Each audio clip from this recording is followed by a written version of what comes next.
দেখুন, এদিকে আমি ইলিশ মাছ নুন হলুদ মাখিয়ে রেখেছি, কুমড়ো বেগুন কেটে রেখেছি।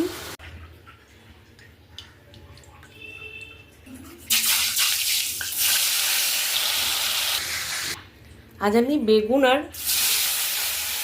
মিষ্টি কুমড়ো দিয়ে ইলিশ মাছের পাতলা ঝোল করে নেবো কালো জিরা দিয়ে। কালো জিরা ফোড়ন দিয়ে দিলাম, সমস্ত কুমড়োগুলো ছেড়ে দিলাম। কুমড়োটা ভাজা হতে হতে এদিকে আমি স্বাদ মতো নুন হলুদ লঙ্কার গুঁড়ো ধনের গুঁড়ো কাঁচা লঙ্কা একটু কাশ্মীরি লঙ্কার গুঁড়ো সামান্য একটু চিনি নিয়ে নিয়েছি। এটা আমি জলে গুলে কুমড়োর মধ্যে দিয়ে দেবো। ঢাকা তুলে দিয়ে গুলে রাখা মশলাটা আমি দিয়ে দিলাম।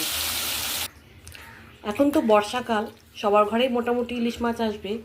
এইভাবে একবার খেয়ে দেখবেন, খুব ভালো লাগে। আমার ঘরে যদিও সর্ষে বাটা দিয়ে একটু কমই পছন্দ করে, তাই আমি এটাই বারবার করে করি।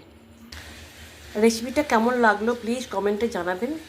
আর আপনাদের ভালো লেগে থাকলে অবশ্যই আমাকে একটা লাইক আর সাবস্ক্রাইব করবেন।